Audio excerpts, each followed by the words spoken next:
Hola, ¿qué tal? Buenas noches. Gracias por acompañarnos como siempre en Contragolpe. Hoy visitamos la sede nacional del Partido Obrero. Vamos a entrevistar a Jorge Altamira, el histórico dirigente del Partido Obrero, el cuasi diputado nacional, quedó ahí en la puerta por unos votitos. Ahora le vamos a preguntar un poco sobre la marcha electoral del partido, pero básicamente vamos a hablar con él. Creo una de las personas más lúcidas del pensamiento de la izquierda argentina. Lo vamos, en el buen sentido de la palabra, a utilizar para tratar de contextualizar algunas de las cosas que están pasando en el país. Y, por supuesto, nos vamos a meter de lleno en algunos temas que tienen que ver con el año que viene. En un minuto con Jorge Altamira. Bueno, hice un comentario ahí muy al pasar acerca de la deriva política del Partido Obrero. Ustedes han sido, lo hemos hablado con tus compañeros en este mismo programa hace unos meses, con Pitrola y con Ramal, han sido la gran sorpresa de la elección del año pasado, sobre todo en algunas provincias donde han titularizado elecciones sorprendentes. A tu juicio, como análisis político, ¿tiene que ver con qué eso? Bueno, indudablemente tiene que ver con varios factores. Un factor es la evolución política del país. Los partidos tradicionales se han disgregado. La experiencia kirchnerista culmina en un naufragio. Y durante este periodo nosotros fuimos confrontativos con la experiencia kirchnerista. Es muy importante esto porque en lugar de acompañar o hacer seguidismo a un proceso que se definía como populista o nacional y popular, mostramos que tenía limitaciones insalvables. Y en esa confrontación política hemos ganado. Hemos ganado porque efectivamente hoy este proyecto está en un completo naufragio y la situación económica, política y social del país se ha deteriorado considerablemente. Cuando un partido participa activamente en la experiencia política de un pueblo, después capitaliza esos resultados. Y efectivamente tenemos esa capitalización y un desplazamiento del voto de los trabajadores que tradicionalmente iba al peronismo hacia el Partido Obrero y hacia el Frente de Izquierda.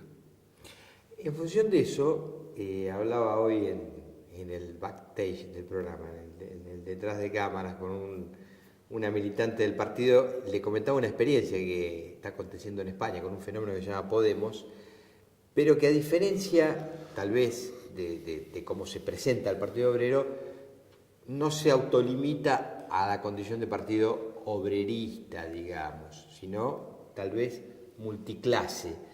¿No es para ustedes un impedimento crecer más el hecho de estar sesgados en una condición de partido de clase? ¿En qué te quiero decir esto? Hay un montón de gente que por ahí es trabajadora, digamos, no está sindicalizada, o incluso es autónoma, si es trabajadora independiente, pero finalmente trabajadora, porque un plomero que hace reparaciones en casa de familia no es un obrero, digamos, pero tampoco es un empresario. Es la inquietud que más me hubiera gustado que alguien... Te hago una pregunta que tal vez llevaría 5 programas a resolver, digamos. No voy a ser muy sencillo. Es la inquietud que más me hubiera gustado que me la formularan en otras ocasiones, los medios o en los debates. En primer lugar, ¿cómo? ¿No te la preguntaban? No, porque no van a esa profundidad. En primer lugar, no somos un partido obrerista, porque un partido obrerista significaría un partido limitado a las reivindicaciones del momento que tienen, por ejemplo, los obreros de la industria. Cuando nosotros decimos que somos un partido obrero, quiere decir que nos enraizamos en el movimiento de la clase obrera en función de un planteo para el país. Entonces, el tema es este: ¿a dónde queremos llevar a la Argentina? No a un sector de la Argentina. ¿Desde qué punto de vista? Desde el punto de vista de la clase obrera y desde el punto de vista del socialismo. Podemos en España tiene una limitación muy fuerte, porque lo que ellos definen como amplio es ambigüedad. Es una ambigüedad. No se sabe qué quieren exactamente. Hablan de la lucha contra la injusticia, hablan del carácter depredador de un sector del capitalismo al que maneja las finanzas, buscan acomodarse a las tendencias del momento. Este no es el caso nuestro. Nosotros somos, como experiencia política, mucho más importante que Podemos, independientemente de cuántos votos saque uno y otro, aunque tenemos que tener presente que hemos sacado la misma cantidad de votos con padrones electorales que son diferentes, porque España tiene muchos más habitantes, no muchos más, pero bueno. Pero tiene un padrón electoral más importante que el de Argentina. No está enraizado en ningún sector social, no tiene una organización implantada en una organización social. Como se ve últimamente, con mayor fuerza que antes, el desarrollo del Partido Obrero en el seno de la clase obrera es muy importante en torno a cuestiones decisivas. Por ejemplo, ¿qué hacemos con la industria automotriz? ¿Dejamos que sea una ensambladora que despide obreros a la primera señal de crisis y cuando hay un auge se lleva una cantidad de plata fenomenal? Eso está en discusión ahí. Nosotros hemos presentado proyectos de leyes que tienen que ver con el conjunto de la industria frente a una crisis económica, absolutamente efectivo, no es retórica. Y el fenómeno electoral importante es que nos ha votado una parte considerable de la clase media. Una parte considerable de la clase comen media. En otros caladeros, no solamente. No, porque observan sectores, en el planteamiento político nuestro que nosotros tenemos un planteamiento para el conjunto del país. Nosotros queremos transformar la sociedad. No somos el partido sindicalista. No somos el partido de la reivindicación que es propia de una paritaria. Sí. ¿No es cierto? Nosotros somos un partido que dice por qué esta estructura económica, política y social del país está completamente agotada y desde 60 años nos ha llevado repetidamente a crisis decenales. Cada 10 años Argentina sufre una bancarrota económica. Nosotros planteamos un diagnóstico y una salida. Los partidos tradicionales se disgregan detrás de salidas que son siempre las mismas y que nos llevan a la siguiente bancarrota. Un último punto. Es claro que el radicalismo no existe más y el peronismo no existe más. Están dispersos, son camarillas, figuras, no tienen un planteamiento orgánico.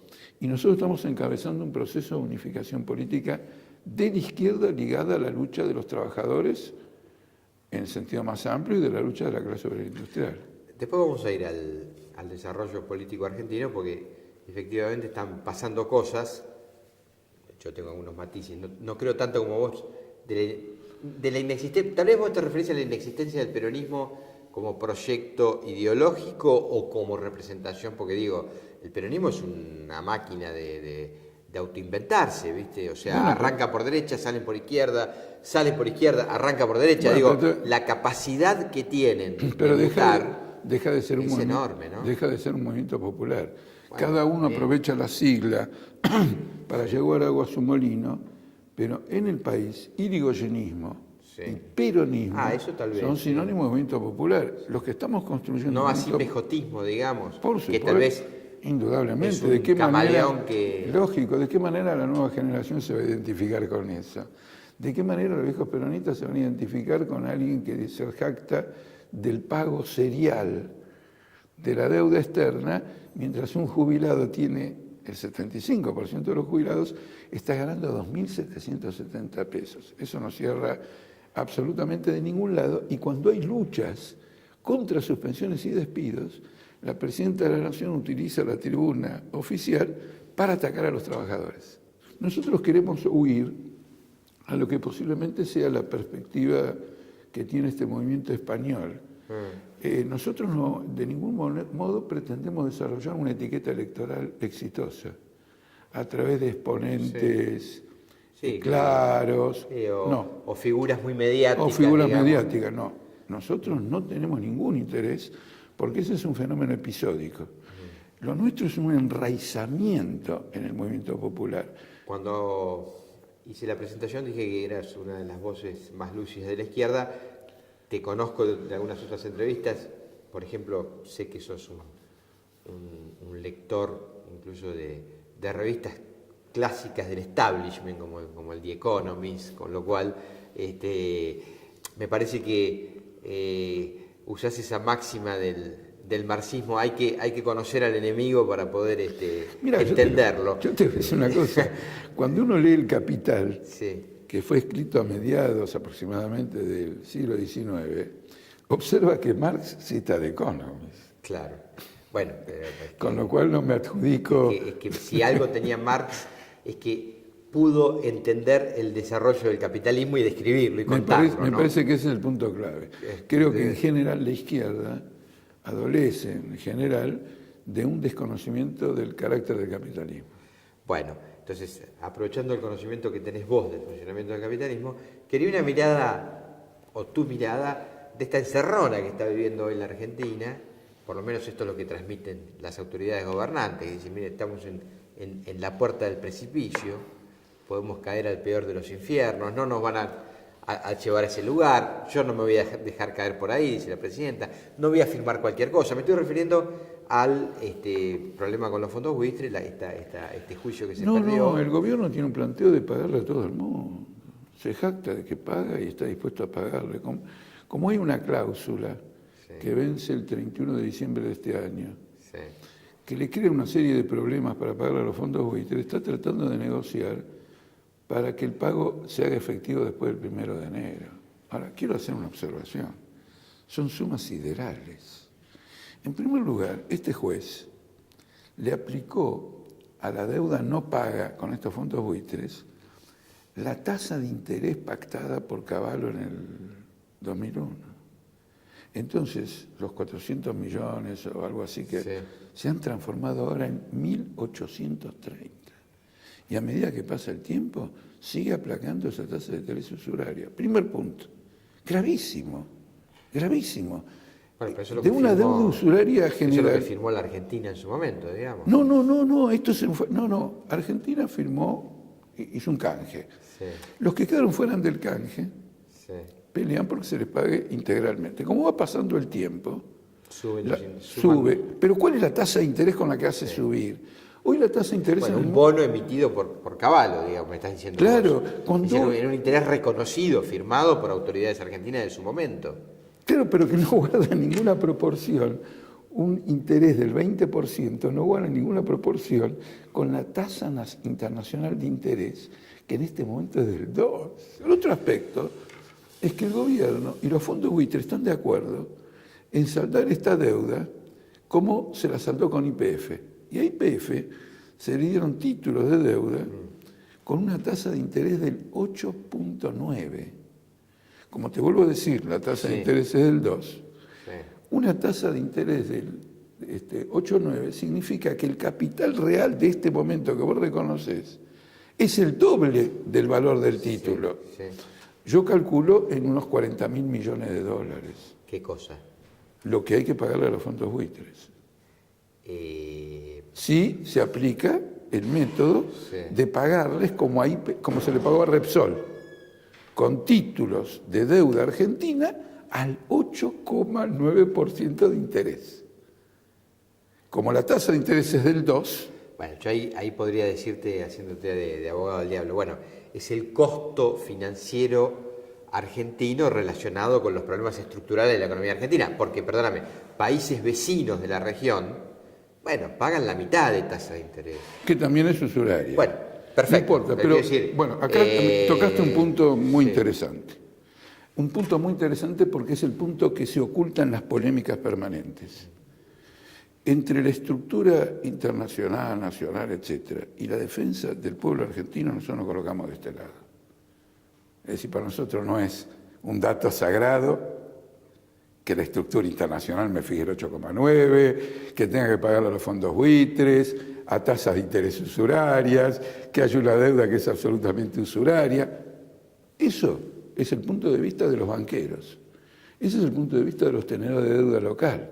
El punto de vista del que se levanta a las 4:30 de la mañana para marcar su tarjeta de ingreso al trabajo a las 6 y cobrar un sueldo después de 8, 10 o 12 horas de trabajo, no es ese. Nosotros, en este punto, somos el Partido Obrero. Nosotros oponemos a una salida usuraria a favor del capital la defensa de los intereses económicos, sociales y morales de los trabajadores. Entonces vos mandarías esta deuda a default, digamos. Absolutamente, porque no solo habría que mandarla al default porque es insoportable y usurera, sino porque sería como extirpar un tumor. Argentina tiene un tumor. Y el tumor consiste en que su ahorro nacional, la parte de la producción que no se destina al consumo, el ahorro nacional, no se aplica al desarrollo del país porque es consumida por la deuda externa y es consumida por la fuga de capitales, que luego vuelve al país como crédito, es decir, como más deuda. Es decir, la razón por la que tenemos de hace 60 años crisis cada 10 años es porque hay un mecanismo de confiscación del ahorro nacional, que es el recurso para invertir, para desarrollarnos. Hay un mecanismo de confiscación a través de la deuda externa. Y esto no le ocurre a la Argentina, esto le ocurre a Brasil, esto le ocurre a toda América Latina, le ocurre a Europa. Porque como he explicado 2.000 millones de veces ya, la deuda mundial, considerando todos los documentos de deuda, es de 1.000 billones de dólares. Y el producto mundial es de 64 billones de dólares. A ver si me explico bien. Tipos que tienen 1.000 billones a cobrar, tienen un pozo de 64 y por lo tanto, si ellos ejecutan todo eso, el resto de la humanidad se queda colgada de un pincel. Es impagable, digamos, literalmente. Y este es un problema. Es decir, la cantidad de riqueza que hay en el mundo no puede pagar los papelitos de deuda que andan dando vueltas. Lo has dicho en forma rigurosísima. Y esto plantea una crisis sistémica al capitalismo, porque cuando esto se pone de manifiesto, viene el derrumbe de los mercados financieros, como ocurrió en el 2007-2008. Con la caída de Lehman Brothers. Y entonces tenés desocupación masiva, bancos que quiebran, y países que tenían una baja deuda pública, bajísima. ¿Quién? España. Y que ahora tiene una deuda pública descomunal porque se dedicó a gastar en el rescate de los bancos que entraron en quiebra. Sí. Ahí habría que seguir la dinámica del capitalismo, vos sos un experto. Pareciera ser que de la crisis de Lehman Brothers, la gran potencia mundial, que es los Estados Unidos, bueno, como titularizan la moneda de comercio, que el 70% de las transacciones en el mundo se hacen en dólares, le dio a la maquinita como loco y bueno, digamos, dejó en pie la economía o su economía. Bueno, es relativo. La noticia financiera del momento es que la Reserva Federal de Estados Unidos le ha llamado la atención por cuarta vez al Deutsche Bank de que su contabilidad es falsa. Es decir, que vos tenés al segundo o tercer banco del mundo denunciado como que está al borde de la quiebra, sí, y lo disimula con una contabilidad falsa. Sí. Es la noticia del Wall Street Journal, del Financial Times, bueno, no tengo duda que los macaneos contables deben ser monumentales. No, pero porque macaneos contables no para inflar toda la cual cosa, sino para disimular, digamos, una situación de quiebra objetiva. Después, ahora está la quiebra de los bancos en Portugal. Es decir, esto no ha sido resuelto para nada y no puede ser resuelto por ninguna maquinita, por lo que justamente vos dijiste antes. La deuda mundial, ¿no es cierto?, no puede saldarse con lo que produce la humanidad en este momento. Entonces tenemos una crisis que es sistémica. Me interesa indicarlo esto en un debate sobre la deuda argentina, claro, por supuesto, para mostrar que nuestra posición no es caprichosa, sino que es una posición de defensa de los trabajadores a la luz de una caracterización de la situación mundial. A la luz de una caracterización de la situación mundial. España acaba de informar que perdió decenas y decenas de miles de millones de dólares rescatando bancos. Y esos bancos ahora están funcionando. La promesa era que cuando funcionaran cancelarían lo que se hizo para ellos. Nada. No hay forma de cancelarlo y ha perdido un montón de millones de dólares. El resultado es que tenemos al pueblo español como está, pero yo cito al pueblo español solo como un ejemplo. Como un disparador. Como un disparador. El otro aspecto es que también la propia reactivación norteamericana no es tal. el FMI acaba de bajar todos los pronósticos sobre Estados Unidos y ha advertido que este año Estados Unidos va a crecer el 1.5%.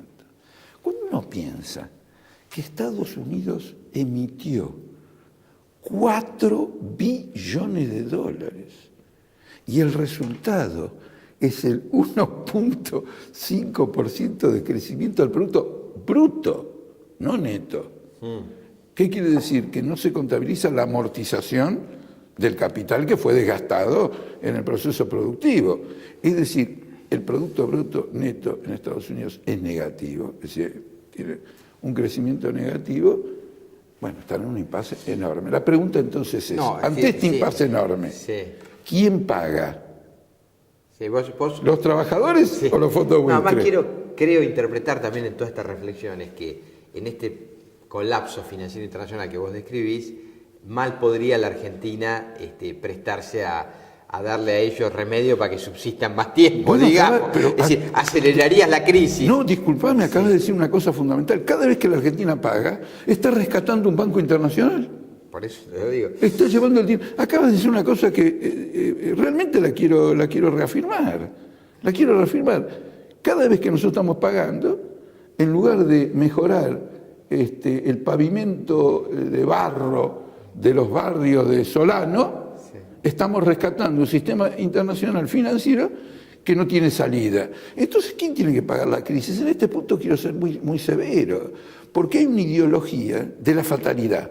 Vivimos en este mundo funciona así, los trabajadores están condenados a no participar sustancialmente de una fase de crecimiento, no participan nada, y cuando viene la fase de la crisis, los matan a todos. No hay ninguna fatalidad. Si hay una conciencia de la situación, todo esto se puede modificar. Una reflexión final, nos quedaríamos mucho tiempo porque esto da para revisarlo varias veces.